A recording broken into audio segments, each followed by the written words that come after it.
Sorry. All right, Shalom. Shalom. First and foremost, we want to give all praise and glory unto Yahweh, Howell, Ba'ashem, Yahushai, Ba'ashem, Kakadash. Double honors to the elder GMS Ruel. Peace, taste to the Lake Akim in the four corners, pushing the truth for sincerity. Peace be unto you. Shalom. This is a video we want to get into about the woman. It's part of this truth. Is eating this whole roll and understanding how wicked the woman is and the contribution that the woman has made to how wicked this world has become, how sin has prospered because of women, and how in the kingdom these women are going to be in order. And to start at the beginning of it, we got to go to the beginning of Genesis, where it talks about Eve being beguiled by the serpent. Can you grab that for me? Okay. I think Genesis 3.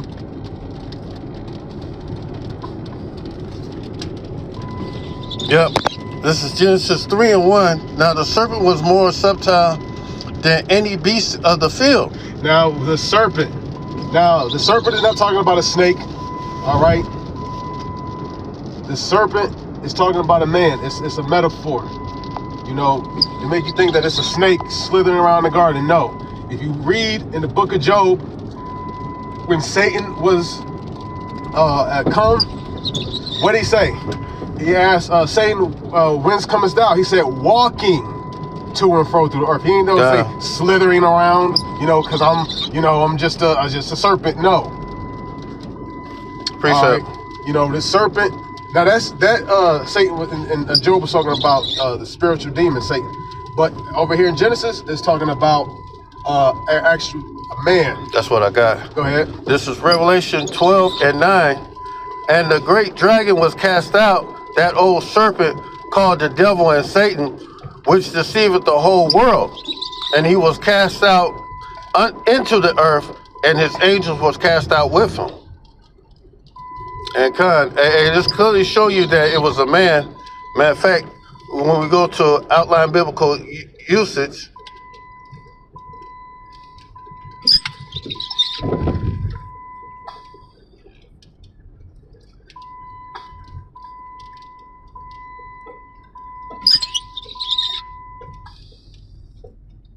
to serpent, Slakia.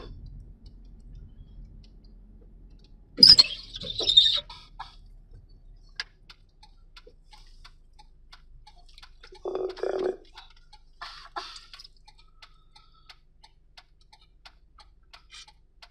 Can't find it right now.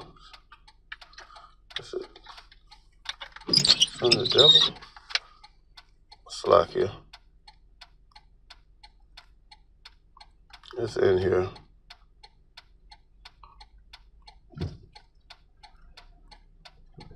Just pick back up at Genesis 3. Okay, okay. Back at Genesis 3, and the woman said unto the serpent,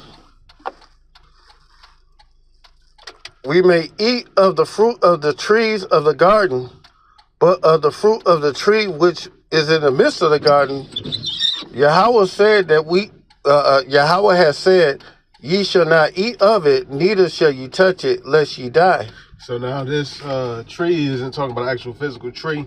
It's talking about the zodiac sign and astrology and stuff like that. That could be another lesson, but keep reading. And the serpent said unto the woman, ye shall not surely die.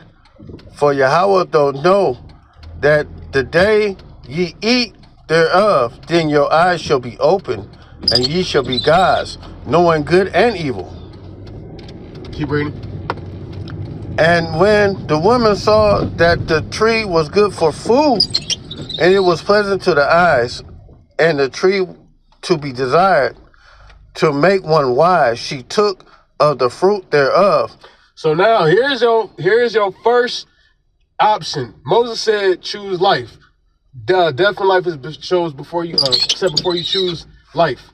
So she's been told what God said. She's been told what the serpent said. So now you gotta pick a choice. Which one you gonna choose? So she got two perspectives. So Adam didn't even need to know the other perspective. He like, fuck that. You know, so Satan, the serpent didn't go to Adam.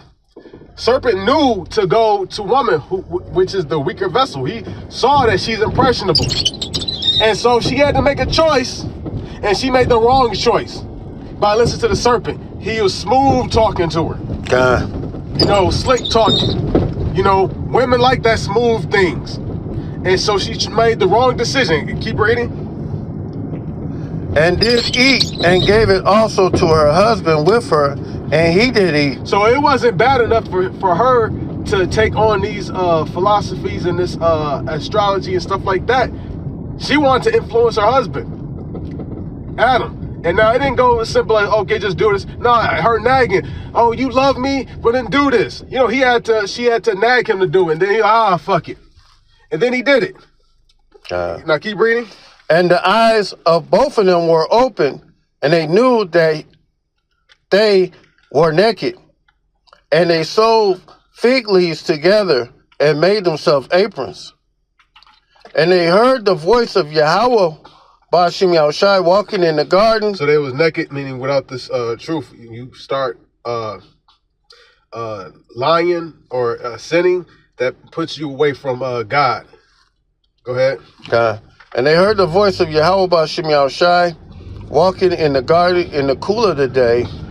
Adam and his wife hid themselves from the presence of Yahweh amongst the trees of the garden. And Yahweh Bashim Yahushai, trees being the other nations, that's a metaphor as well. And Yahweh Bashim Yahushai called unto Adam and said unto him, Where art thou? And he said, I heard thy voice in the garden, and I was afraid because I was naked and hid myself. And he said, Who told thee thou was naked? Thou hast eaten of the fruit thereof, whereof I commanded thee that thou shouldest not eat. And the man said, The woman whom thou gavest to be with me gave me of the tree, and I did eat. And Yahweh Bashim Yahushai said unto the woman, What is this that thou hast done? And the woman said, The serpent beguiled me, and I did eat. And so now, she said, Oh, I was manipulated. Oh, I was deceived. Well, you wouldn't have been deceived if you wasn't entertaining that shit. Scripture says, flee sin like from the face of a serpent. That's in I think Sirach or Wisdom of Solomon. So saying you're not even supposed to even entertain that. If didn't Paul say if we or an angel trying to teach you something different, that's how extreme, because you know, an angel ain't about to tell you a lie anyway, or Paul ain't about to tell you a lie. But that's how extreme. If you hear anything different, don't even entertain that shit. But what do women do? They entertain stuff. They entertain. Even to this day, women are in astrology and that voodoo and witchcraft, Wicca, stone magic, all types of stuff like that. You know, women are just naturally rebellious. And if you can get to the woman because the woman's supposed to be the first teacher of the child, you know, because the man's primary, you know, how it's intended for the man, you know, to be, you know, do majority of the working and stuff like that. Women stay home, you know, gather grapes, fetch water and stuff like that, take care of the house, wash the clothes and anything like that. So they're at home with the kids more than the father. So they're going to be the main ones that's going to be teaching and stuff like that. But if you could get the woman to go off, then what do you think the kids are going to learn? That's why the scripture says, minstrous women shall bring forth basically evil little rat, little YN bastard monsters. Go ahead. And Yahweh Bashim Yahushai said unto the serpent, Because thou hast done this, thou art cursed above all cattle, and above every beast of the field. And upon thy belly thou shalt go out, and thus shall be thou eat for the days of thy life. And that's another metaphor on thy belly, meaning you're going to be in a low estate. Like I said in Job, it never talks about him slithering. You know, So that's the state of the woman is to be naturally rebellious. You see, in Samson case, what the woman said, what? The Philistines are coming. The Philistines are coming. You know, they knew to get to Samson's woman to get to him, because men are generally weak for women. You know, women have something between their legs that God made it to where we want, and we, you know, desire that. So you're willing sometimes to tolerate and put up with bullshit just to get what's between her legs. That's why Adam, when he comes back, he came back as Yahushai, you know, well, he came back as Solomon before that, but he got the ultimate woman, and it's us. That's why in Revelations, you know, the elect are likened to virgins. Yeah, anything? I've been talking for a minute, and I didn't want to dominate.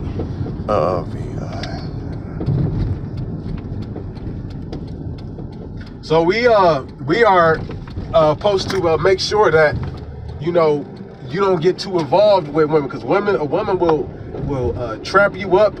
Scripture says a woman's heart's to snares and nets. You know, you look at the scriptures.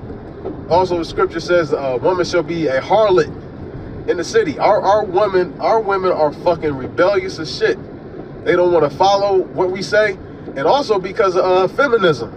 Feminism has taught women to be rebellious. They don't need a man.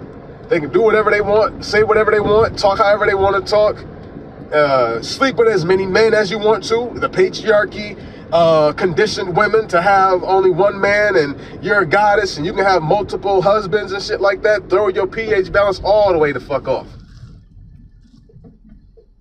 And what is the end of that? It comes death, because a lot of these Keishas, they get old after a while, and all of a sudden they want somebody to be there to stable, take care. Now they all washed up and everything. I got Judges 6:4, and it came to pass afterwards that he loved a woman in the valley of Sorek, whose name was Delilah. This time I Samson, and the Lord of the Philistines came unto her and said unto her, entice him, and see wherein his great strength lieth, and by what means we may prevail against him, and that we may blind him and afflict him, and we will give thee every one of us 1,100 pieces of silver. And Delilah said unto Samson, tell me, I pray thee, wherein thy great strength. And you know, she kept riding them over and over again, and Samson became weak, you know, and told her if he cut off the hair off his head, all his strength will leave, because his hair was never cut from since he was a child. Yeah. You know, he took a vow of a Nazarite. God. And the scriptures say men go out of their wits for a woman. And second Esdras, in the first Esdras, you know, and a lot of the scriptures say, "Give not your strength unto a woman too."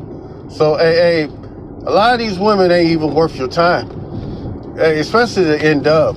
You know, she's a man. Esau don't even want her. You know, they used to want her to weaken us, but now they don't have no use for them. And N-Dubs get mad because Jake is dealing with other women other than them, especially when they get money. You know,